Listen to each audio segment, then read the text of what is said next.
Hello from Florida.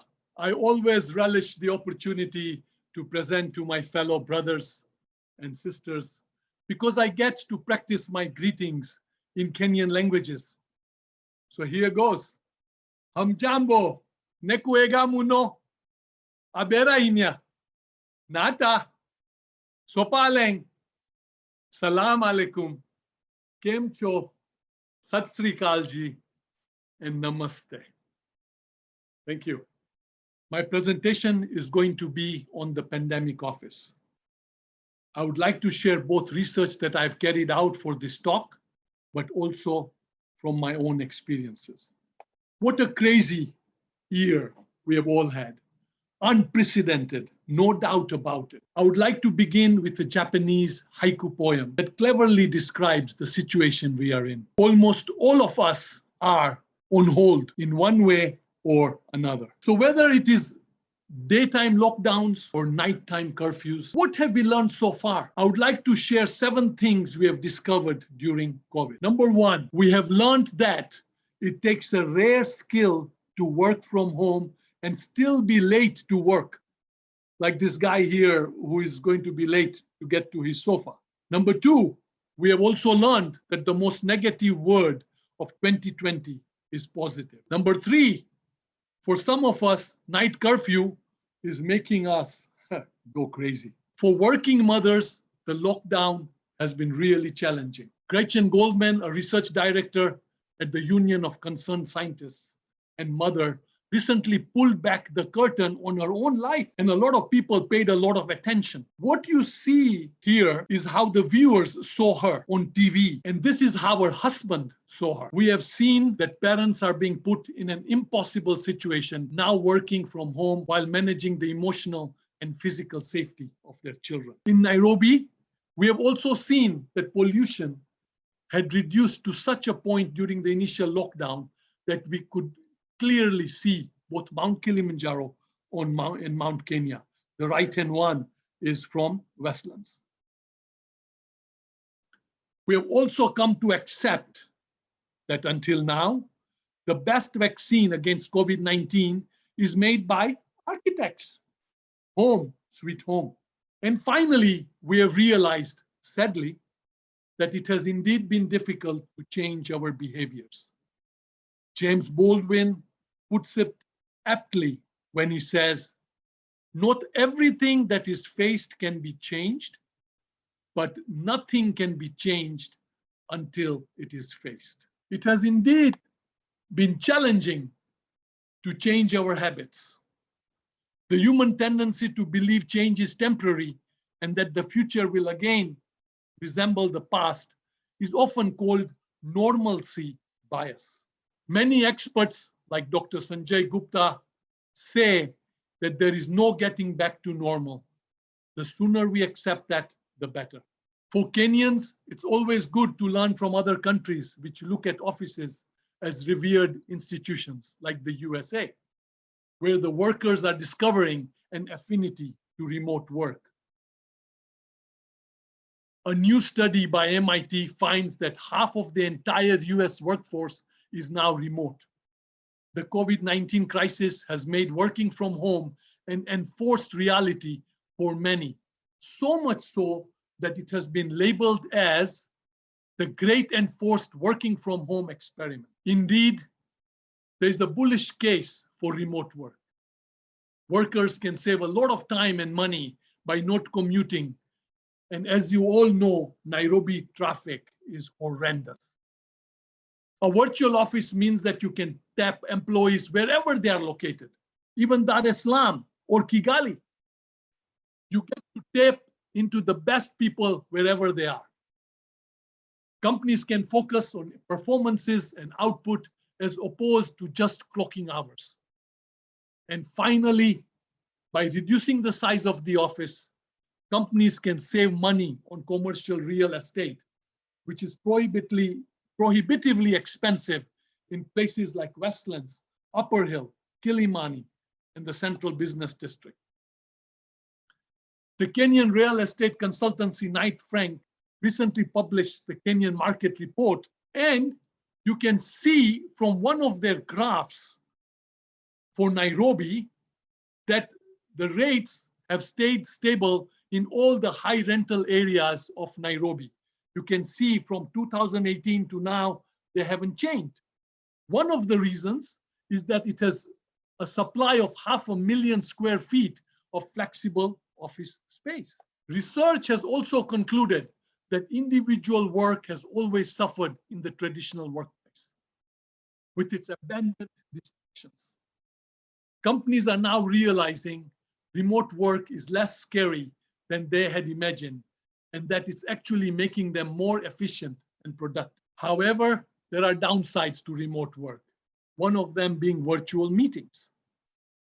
Research shows how existing technologies like Zoom are a poor substitute for face-to-face interactions. A computer screen can't match the physical office when it comes to opportunities for social bonding, managerial oversight, mentorship, and support, and random collisions between colleagues that lead to new ideas. Most experts agree that the new normal is to design for flexibility. While some employers are eager to get employees back to an on-site 9-to-5 workday, others are imagining a future where employees go into the office only as needed. Shifting to a hybrid model of in-person and at-home work for each employee could push companies to dedicate more square footage to collaborative spaces and less to individual workstations. And one thing is for sure, that the physical office offers some social economic benefits. It is a good idea for people to come in sometime. This grand experiment of remote work is forcing companies to rethink their operations, throw an outdated mindset, and discover more efficient ways of working. I believe that many of these changes will remain in the pandemic and post-pandemic times.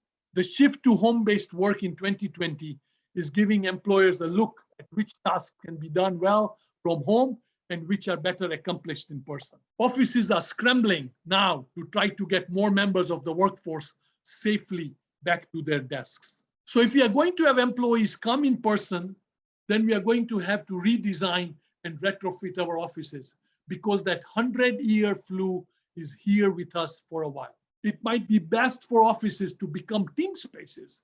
Take those rows of desks and turn them into carefully controlled spaces that people feel comfortable being in. Knight Frank has recently published a great roadmap on how to reoccupy our offices. The first thing to do is to take the furniture floor plan and identify high and medium risk areas and intersections. The drawing at the top is an example of a risk overlay plan. And at the bottom is the capacity overlay plan that shows the COVID safety layout. Clear plastic sneeze guards have become familiar, as have floors tapped off at 6-foot increments. Frequent hand washing is one of the biggest ways to mitigate disease transmission, but in 99% of office buildings, and especially in Kenya, the only sinks are inside bathrooms, which tend to be out of the way. By introducing self-contained hand washing stations and hand sanitizer dispensers in high traffic areas, architects can help make the healthy choice the easy choice. Public health officials agree that one of the simplest ways to prevent the indoor spread of any contagious respiratory virus is to increase the volume of outside air that comes into our building. Just the simple act of opening a window can meaningfully dilute the concentration of infectious particles in the air.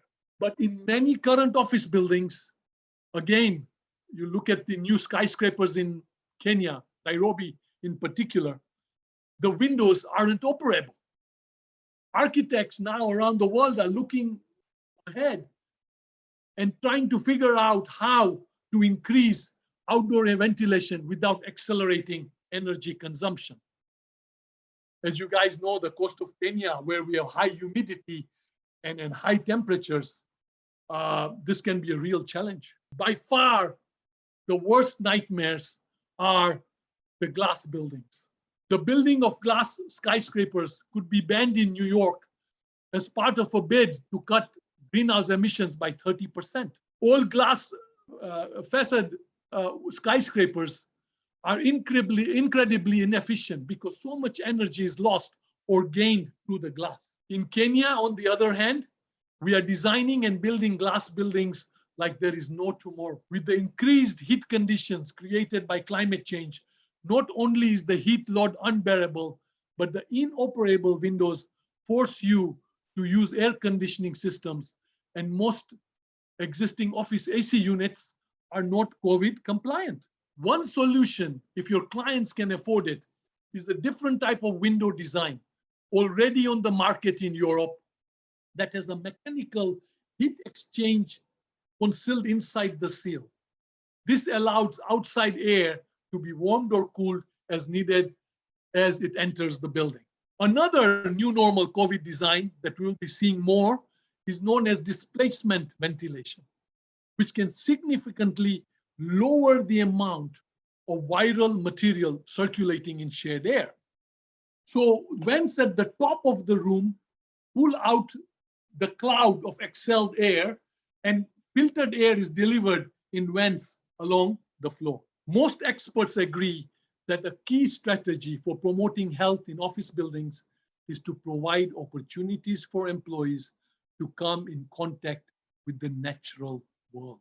Landscape architects can introduce biophilic design to boost productivity and physical health, as well as strategies such as installing living walls instead of planned partitions. Architects here in the US and in Canada and even in Europe are saying that making the office more like the outdoors with filtered air and good ventilation will be a priority during the pandemic and post-pandemic. This living wall in the University of England is one such approach. Planting design is just one of the skills performed by landscape architects, and especially in these times of COVID, where people now have a new appreciation for nature. They need to be contracted in every project. I cannot stress this further, and especially to my Kenyan architect colleagues. Please engage them from day one and not at the end. The profession of landscape architecture is now over 35 years old in Kenya,